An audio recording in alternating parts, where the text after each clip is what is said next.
Hey, how's it going? I'm Melisa, the Genitive Land, helping you out, and welcome back to my channel. In today's German lesson, we're going to be talking about the genitive case, however you want to say it.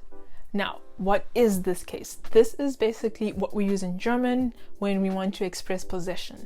So just like the exact same way in English, when we would use apostrophe S, in German we'd use this case.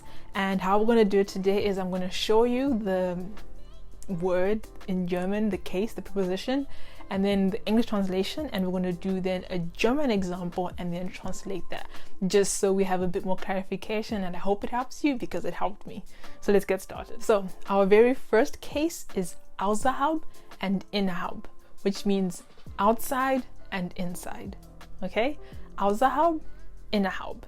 Outside, inside. So, außerhalb der Untersuchungsräume dürfen wir immer noch nicht viel Lärm machen. So, one more time. Außerhalb der Untersuchungsräume dürfen wir immer noch nicht viel Lärm machen. Translation: outside the examination room, we are not allowed to make a lot of noise. Innerhalb der Wohnung kann es im Sommer sehr heiß sein. Innerhalb der Wohnung kann es im Sommer sehr heiß sein. Inside the apartment, it can be very hot in summer. Our second preposition is angesichts, which basically means in the view of, or basically with the current situation. So in the view of or in the current situation. An example would be: Angesichts des schlechten Wetters wird das Picknick abgesagt, which would mean in view of the bad weather, the picnic is cancelled. So our third preposition is anhand, which basically means based on or on the basis of. Okay? Anhand der neuen Beweise würde ich für die schuldig befunden, which would mean based on the new evidence, I was found guilty. Number 4, we have ernstlich, which means on the occasion of. So, for example, ernstlich meines Studienabschlusses möchte ich meine Familie dabei haben. In English, on the occasion of my graduation, I would like my family to be with me. Number 5, we have anstelle, which means instead of. Anstelle, instead of. So, for example, anstelle von gekauften Torten mache ich lieber meine eigenen. English meaning instead of store-bought cakes, I prefer to make my own. Instead of store-bought cakes, I prefer to make my own. Number 6, we have aufgrund, which means due to. For example, aufgrund der Olympischen Spiele steigt der Tourismus in Tokyo. Due to the Olympic Games, tourism in Tokyo increases. Number 7, we have bezeuglich, which means regarding or referring to. For example, bezüglich der Verlängerung meines Kurses würde ich nicht weitermachen. This would mean regarding the extension of my course, I will not continue. Number 8, we have 3. These are dieserseits, jenseits, and beiderseits. These in respective would mean this side, beyond, and on both sides. For example, diesseits gibt es einen Cheeseburger, aber es ist nicht sehr gesund. Meaning would be, on this side there's a cheeseburger, but it is not very healthy. Next we have jenseits, which means beyond. So for example, you could say, wenn man jenseits des Sees schaut, kann man eine kleine Insel sehen. English would be, if you look beyond the lake, you can see a small island. And the last of this trio, beiderseits, which means both sides.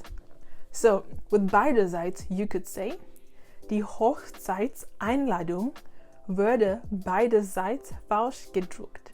The wedding invitations were printed wrong on both sides, or the wedding invitation was printed wrong on both sides. Number 9, we have einschließlich. Einschließlich. My pronunciation, I'm still working on it, but it's einschließlich, which means including. So an example would be, im Hotel darf nicht geraucht werden, einschließlich der Direktion, which should mean smoking is not allowed in the hotel, including the management. Nummer 10, we have infolge, which means as a result of.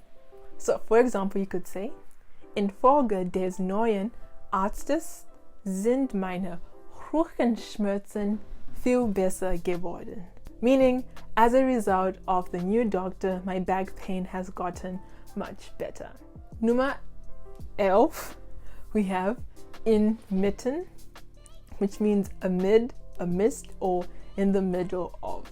So, for example, you could say, wir sahen Rehe und Kaninchen inmitten der Bäume des Waldes, which should mean we saw deer and rabbits among the trees of the forest.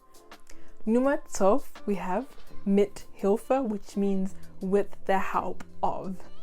So, for example, you could say, ich könnte meine Prüfung mit Hilfe des Tutors bestehen. I was able to pass my exam with the help of the tutor. Nummer 13,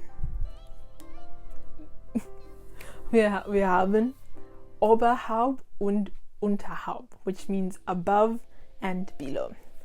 Oberhalb, unterhalb. Above, below.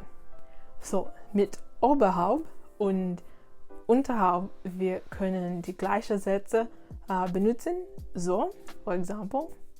So, da ich kleiner bin, könnte ich nicht oberhalb des Schrankes greifen. Noch einmal. Da ich klein bin, könnte ich nicht oberhalb des Schrankes greifen. Since I am short, I could not reach above the cabinet. Nummer 14, seitens, which means on the part of. So, for example, we could say, der Kauf eines Hauses erfordert eine gewisse Vorsicht seitens des Käufers, which would mean buying a house requires caution on the part of the buyer. Nummer 15, wir haben trotz, das bedeutet despite.